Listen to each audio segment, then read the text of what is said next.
All right, welcome back to Athletic Everyday Day 12. Today was the first day after finishing the program, so I wanted to make it a nice, light and easy day.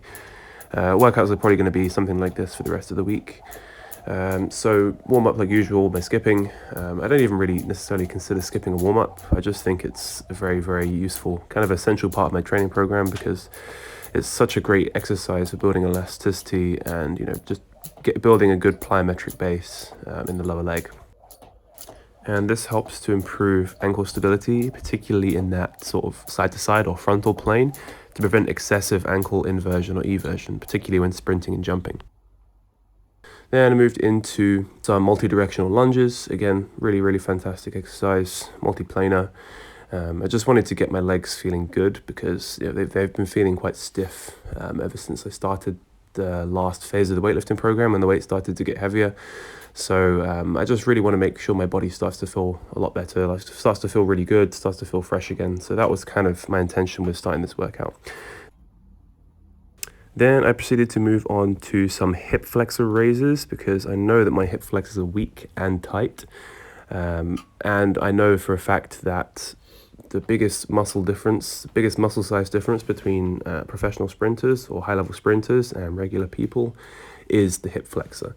The hip flexor plays a really, really crucial role in sprinting, in slowing down the leg after the hip has almost fully extended, and then bringing the leg back through for the heel recovery to then begin and initiate that next stride. So it is important to train hip flexors directly, in my opinion, and I think that a lot of people would gain some real value from training hip flexors. Maybe not necessarily in this way, there are other ways you can do it, but I think it is a very, very undervalued and a very, very undertrained muscle group in the human body.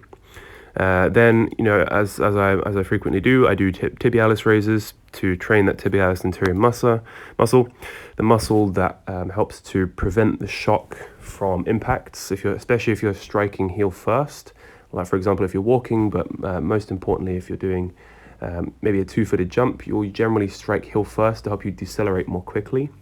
You can think of a tibialis as kind of like the brakes that kind of slows your body down. It's the first line of defense that helps to prevent the rest of the shock from that force traveling up your leg, and it helps to reduce the load that's on your patella and your quadriceps tendon.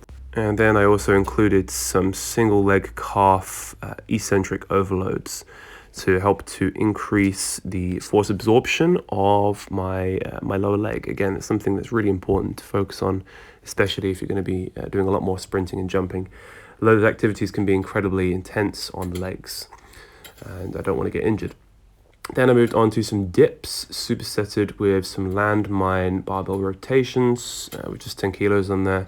The dips, because they more closely replicate the motion of sprinting. So if you think about your arms when you sprint and jump, when you pull your arms back behind you to sort of to gather for a jump, or when you're in the sprinting phase, when you're swinging your arm back to gain momentum, that more closely resembles the movement pattern of a dip than it does of, for example, maybe bench press or overhead press. So it makes sense to try and train that movement pattern as well to help increase the ability of your body to get more upper body drive when you jump and you sprint.